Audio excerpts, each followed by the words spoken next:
क्या भागवत गीता में आपकी हर समस्या का समाधान है? भागवत गीता आखिर है क्या? इसका असल मकसद क्या है? लेकिन शुरू करने से पहले एक बात मैं क्लियर कर देना चाहता हूँ। भागवत गीता करोड़ों हिंदुओं की आस्था से जुड़ी है। इसलिए मैं जो भी कहूंगा वो सिर्फ ऐसे दावों के आधार पर ही कहूंगा। मेरा पर्सनली कोई इरादा नहीं है आपकी भावनाओं को ठेस पहुंचाने का। सो आप तुरंत जजमेंटल होकर यानी अपनी कोई धारणा बनाने से पहले मेरी बातों को जरा ध्यान से सुनना और फिर अपना कोई ओपिनियन, अपनी कोई राय मेरे बारे में रखना। गीता अगर कर्म करने की बात करती है तो पाखंड और झूठ की जड़ें खोदना, छद्म में विज्ञान की परतें उधेड़ना ही हमारा कर्म है। इसलिए बड़े धैर्य से भावनाओं को थाम कर बने रहे मेरे साथ इस वीडियो के अंत तक।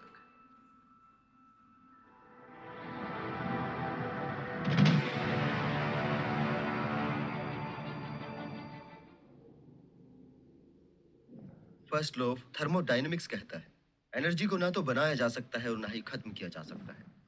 उसे बस एक फॉर्म से दूसरे फॉर्म में कन्वर्ट किया जा सकता है, जिसे हम कंजर्वेशन ऑफ एनर्जी भी बोलते हैं। और भागवत गीता के अध्याय 2 के 20वें और 22वें श्लोक में कहा गया है, यह आत्मा ना तो जन्मती है ना ही मरती है। जिस प्रकार मनुष्य पुराने वस्त्रों को त्याग कर नए वस्त्र ग्रहण करता है, वैसे ही आत्मा पुरानी देह को त्याग कर नई देह धारण करती है। साइंस की एनर्जी वाली थ्योरी को भागवत गीता के इन्हीं श्लोक से रिलेट किया जाता है और दावा किया जाता है कि देखिए साइंस जो आज बता रहा है वो तो भागवत गीता में हजारों साल पहले ही कह दिया गया था। श्रीमद् भागवत गीता आत्मा का दर्शन है। इसमें हर जगह आत्मा की ही बात हो रही है, एक ऐसी अवधारणा जो कभी सिद्ध नहीं होती। लेकिन साइंस जब अपनी बात कहता है तो उसके पीछे उसके परीक्षण होते हैं। उन परीक्षणों को भी कई वैज्ञानिकों द्वारा दोहराया जाता है, तब जाकर कोई थ्योरी या लॉ बनता है। मुंह से गपोड़ देना कोई थ्योरी नहीं होती। अगर भागवत गीता को साइंस की किताब कहें तो कई जवाब देने होंगे। भागवत गीता की आत्मा वाली थ्योरी किस आधार पर थी? आत्मा को ड्रेस चेंज करते हुए किसने और कैसे देखा? कैसे काटकर जलाकर डुबोकर देखा कि आत्मा के साथ ये सब नहीं होता? साइंस की किताब कह देने से काम नहीं चलता। उसमें कोई फार्मूला भी होना चाहिए जिससे कैलकुलेशन करके किसी नतीजे पर पहुंचा जा सके। धार्मिक कंसेप्ट और साइंस दोनों अलग अलग चीजें हैं, लेकिन धार्मिक किताब की हर बेतुकी बात पर यकीन करने वाले और थोड़ा बहुत साइंस को बिना समझे पढ़ने वाले लोग ये अंतर ही नहीं कर पाते। उनका साइंस की किसी बात को धार्मिक किताब से रिलेट करने का आधार केवल यही होता है कि अमुक बात भगवान ने कही है, और भगवान तो उनकी नजर में दुनिया के सबसे बड़े साइंटिस्ट हैं। अगर भागवत गीता में कही गई हर बात आपके लिए इसलिए मान्य है कि वो स्वयं ईश्वर के मुखमंडल से निकली है, तो ईश्वर अगर कोई बात कहता तो वो चोरी करके नहीं कहता। भागवत गीता में आत्मा के बारे में जो भी कुछ है उसमें उसका मौलिक कुछ भी नहीं है। गीता के अध्याय 2 के आत्मा वाले श्लोक कठोपनिषद से उधार लिए हुए, और ये महज संयोग नहीं कि कठोपनिषद की दूसरी वल्ली के श्लोक 18 और 19 गीता के अध्याय 2 के श्लोक 19 और 20 के रूप में दिखाई पड़ते हैं। यदि कोई मारने वाला व्यक्ति अपने को मारने वाला मानता है और यदि कोई मारा जाने वाला व्यक्ति अपने को मारा गया समझता है, तो वे दोनों ही नहीं जानते कि यह आत्मा ना तो किसी को मारती है और ना ही मारी जाती है। इस श्लोक की पहली पंक्ति के शब्द इधर से उधर कर वही भाव अंकित किया गया है और दूसरी पंक्ति अविकल रूप से वही की वही रख दी गई है। स्पष्ट है, भागवत गीता में आत्मा का कंसेप्ट आपके जैसे ही किसी बुद्धिजीवी का कंसेप्ट है, जिसने हम सब की तरह यहाँ वहां से ज्ञान बटोर कर एक ग्रंथ गीता की रचना की। धार्मिक किताबों में जो भी कुछ है वो किसी एक व्यक्ति के विचार नहीं है, ये अनगिनत लोगों के वर्षों तक जमा किए हुए विचार हैं। किसी दिव्य पुरुष या भगवान का ज्ञान नहीं है। अब क्योंकि ये सिद्ध, ये मनुष्य की रचना है, तो एक व्यक्ति की लिखी बातों की आलोचना विवेचना करने में कोई हर्ज भी नहीं, क्योंकि एक इंसान की कही गई बात सच और झूठ दोनों हो सकती है। तो अब उम्मीद है आपकी भावनाएं आहत वगैरह भी नहीं होंगी। अब आते हैं भागवत गीता की आत्मा और साइंस की एनर्जी के अंतर पर। मॉडर्न साइंस मैटर की बात करता है, न कि किसी आत्मा फात्मा की। विज्ञान मुख्य रूप से पदार्थ और उसके मूलभूत कणों इलेक्ट्रॉन, प्रोटॉन, न्यूट्रॉन, पॉजिट्रॉन के साथ साथ मुख्य रूप से ऊर्जा की ही बात करता है। और धार्मिक कंसेप्ट की माने तो कोई व्यक्ति जीवित ही इसलिए है कि उसमें आत्मा है, कोई व्यक्ति मरता ही इसलिए है कि आत्मा ने देह त्याग दी है। अब आत्मा तो निकल ली किसी और नई ड्रेस मीन्स बॉडी की तलाश में, तो यहाँ पर आत्मा का कंसेप्ट ही खत्म हो जाता है। साइंस जिस ऊर्जा के रूपांतरण की बात करता है वो डेड बॉडी के साथ होता है, जिसमें अब कोई आत्मा नहीं, लेकिन उस पार्थिव शरीर में ऊर्जा है, जिसका कुछ हिस्सा हवा में मिल जाएगा, कुछ हिस्सा मिट्टी हो जाएगा। उस मिट्टी से ऊर्जा वनस्पति घास हासिल करेगी, उस घास को गाय या दूसरे जीव खाकर ऊर्जा हासिल करेंगे, उस गाय से हम दूध हासिल करेंगे जिससे हमें ऊर्जा प्राप्त होगी। इस तरह से एक पार्थिव शरीर में जो ऊर्जा थी वो खाद बनी और परिवर्तित होकर कहीं ऊर्जाओं में बदल गई। इसी तरह उस पार्थिव शरीर में जो नमी थी वो हवा में होते हुए पानी में जा मिली। उसी पानी से टरबाइन घूमी और बिजली बनी, जिससे मेरे घर में रोशनी हुई। अगर फिर भी गीता की आत्मा को एनर्जी कहो, तो क्या किसी प्राणी की आत्मा मेरे घर के बल्ब में जलकर अपने कर्मों की सजा भोग रही है, या फल फसल के रूप में मेरे पेट में जाकर मोक्ष प्राप्त कर रही है, या एलपीजी या गोबर गैस के रूप में मेरे घर में खाना बना रही है? भागवत गीता अनुसार आत्मा यानी ऊर्जा ना तो जलाई जा सकती है, न ही काटी जा सकती है, ना ही बांटी जा सकती है, लेकिन ये सब तो हो रहा है। भागवत गीता की आत्मा और साइंस की एनर्जी के बीच क्या अंतर है? जिन्होंने भागवत गीता खुद पढ़ी है वो जानते हैं। जिन्हें लगता है भागवत गीता में साइंस है, उन्हें एक बार फिर से पढ़नी चाहिए। भागवत गीता का कथित ईश्वर एक ऐसी ऊर्जा की बात करता है जो पिछले जन्मों के कर्मों के अनुसार अगले जन्म में किसी विशेष जाति में जन्म लेती है, और जिसका इंतजाम भी उन्होंने ही किया है। ये जो वर्ण व्यवस्था है, ब्राह्मण क्षत्रिय वैश्य शूद्र, ये विभाजन मेरे द्वारा यानी ईश्वर के द्वारा ही रचा गया है। भागवत गीता अध्याय 4 श्लोक 13। कमाल का ईश्वर था जिसकी सिर्फ चलती ही भारत में थी। भारत से बाहर वो कोई वर्ण व्यवस्था लागू ही नहीं कर पाए। मेरी शरण में आकर क्षत्रिय वैश्य शूद्र भी, जिनका जन्म पाप योनि से हुआ है, परम गति को प्राप्त हो जाते हैं। भागवत गीता अध्याय 9 श्लोक 32। यहां दुनिया का सबसे बड़ा साइंटिस्ट जातिवाद और पुरुषवाद की सामूहिक पीड़ा से पीड़ित खुद को वर्ण व्यवस्था का रचयिता और समस्त नारी को पाप योनि बता रहा है। अब युद्ध के मैदान में ये जातिवादी मानसिकता दिखाने की जरूरत क्या थी, और इसमें कौन सा विज्ञान है? भागवत गीता में विज्ञान बताने वाले चाहे तो जवाब दे सकते हैं। भागवत गीता के 4थे अध्याय की शुरुआत में कृष्ण कहते हैं, ये दिव्य ज्ञान मैंने तुमसे पहले सूर्य को दिया था। मुझे ये समझ नहीं आता, कोई वैज्ञानिक गीता को पढ़ के इतना अनजान कैसे बन जाता है? भला सूर्य को ज्ञान कैसे दिया जा सकता है? सूर्य कोई व्यक्ति है?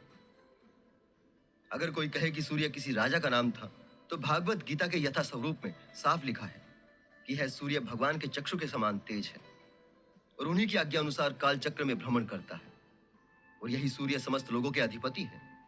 मतलब हमारे सोलर सिस्टम वाले सन की ही बात हो रही है। अब सूर्य को कैसे पाठ पढ़ाया जाता है, इसका विज्ञान भी कोई हमें बताए तो जाने। यही महान साइंटिस्ट इसी भागवत गीता के अध्याय 3 श्लोक 14 में लिखता है, सभी प्राणी अन्न से उत्पन्न होते हैं, और अन्न बारिश से उत्पन्न होता है, और बारिश यज्ञ से उत्पन्न होती है। अब ये गलती से अपने बच्चों के सामने मत बोलिएगा।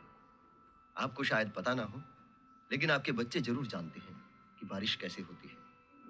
भागवत गीता में साइंस तो दूर की बात है, इसकी तो ढेरों बातें ही साइंस और मानवता के खिलाफ है। भागवत गीताकार खुद को भूत भविष्य का ज्ञाता बताता है, तो उसे ये ज्ञात होना चाहिए था आगे साइंस की जरूरत पड़ने वाली है। जब आत्मा पर इतनी बात कर ही रहा था, तो एक लाइन और बोल देता, हे पार्थ, इसी आत्मा के मॉडिफाई रूप को कलयुग में कंजर्वेशन ऑफ एनर्जी कहा जाएगा। आज कम से कम उसके परम भक्तों को सूडो साइंस का सहारा तो न लेना पड़ता। भागवत गीता को लेकर किए जाने वाले कई दावों में से एक दावा यह भी किया जाता है कि भागवत गीता एक बहुत ही मोटिवेशनल किताब है, और इसकी तारीफ में कई छोटे बड़े पतले मोटे मोटिवेशनल स्पीकर भी बोलते नहीं थकते। इसके एक श्लोक का हमेशा जिक्र होता है, जिसका अर्थ है, तू कर्म कर, फल की इच्छा मत कर। लेकिन फैक्ट तो यह है कि फल की इच्छा के बिना कोई कर्म कर ही नहीं सकता। आप कोई जॉब करते हैं, कोई कहे कि सैलरी की इच्छा ही मत कर, मिले ना मिले तो कर्म करता रहे, क्या आप वो जॉब कर पाएंगे? नहीं ना। कार्य ही कारण का सिद्धांत होता है, कॉज एंड इफेक्ट। किसी को कहो कि इफेक्ट की सोच ही मत, तू बस कॉज पैदा कर, वो आपको पागल कहेगा। और निष्काम कर्म क्या होता है? निष्काम भी तो एक इच्छा है। रही बात भागवत गीता से शिक्षा लेने की, तो भागवत गीता तो भानुमति का पिटारा है। इससे हर कोई शिक्षा ले सकता है, लेकिन अच्छी और बुरी दोनों तरह की। ये किताब हर किसी को मोटिवेट कर सकती है, एक बिजनेसमैन को भी, एक नेता को भी, लेकिन एक चोर को भी। तू बस कर्म कर, फल की चिंता ना कर। अब एक चोर अगर भागवत गीता के श्लोक को पढ़े और उस पर अमल करे तो बुरा क्या है? उसका कर्म तो चोरी करना है। और आगे भागवत गीता और भी दृढ़ता से उसे ये कर्म करने की प्रेरणा देती है, क्योंकि भगवान तो स्वयं कहते हैं, हर शय में मैं हूं, पाप में मैं, पुण्य में मैं, जुए में मैं, सभी में मैं ही हूं। मेरी शरण में आकर तू हर पाप से मुक्त हो जाएगा। इस श्लोक पर बहुत सी सफाई भी दी जाती है। कहा जाता है कि कर्म कर, फल की सोच ही मत। इसका मतलब यही है कि रिजल्ट क्या निकलेगा, इसका प्रेशर दिमाग पे मत रख। मेरी इच्छा है कि मैं भागवत गीता से दुनिया की किसी एक बड़ी समस्या का समाधान खोज कर बताऊं। मेरे सामने दुनिया की सबसे बड़ी समस्या है बढ़ती हुई आबादी। और मैं कहता हूं इस समस्या का समाधान तो भगवान हजारों साल पहले दे गए थे।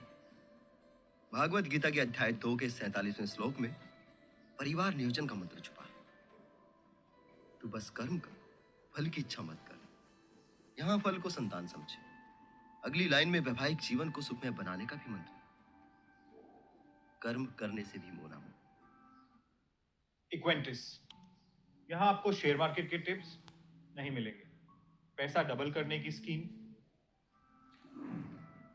लेकिन कोई कुछ भी कहे, ये श्लोक केवल अर्जुन के लिए ही ठीक लगता है और उसी पर फिट बैठता है, क्योंकि दूसरे अध्याय में जो बात हो रही है आप उससे अलग इसका मतलब निकालकर कवि का अपमान करते हैं। वो जो कहना चाहता है उसे वही समझा जाए, वही उसके लिए ठीक है। वो बड़े ही स्पष्ट शब्दों में कह रहा है, हे अर्जुन, ये जो तेरे सामने तेरे बूढ़े ताऊ खड़े हैं, ये पुराने कपड़ों के समान है। ये वैसे भी फटने वाले हैं, तू ही निपटा दे। इनके अंदर जो आत्मा है वो मरती नहीं है, वो सिर्फ शरीर बदलती है, जैसे तुम पुराने कपड़े बदलते हो। अगर तुझे लगता है कि ये पाप है तो तू मेरी शरण में है। मेरी शरण में तुझ पे कोई केस वेस नहीं होगा। तू बात की टेंशन ना ले, मैं संभाल लूंगा, तू निपटा दे। बस यही है भागवत गीता के दूसरे अध्याय का पूरा सार, जिसमें से आप विज्ञान निकालते हैं। भागवत गीता कोई विज्ञान की किताब नहीं।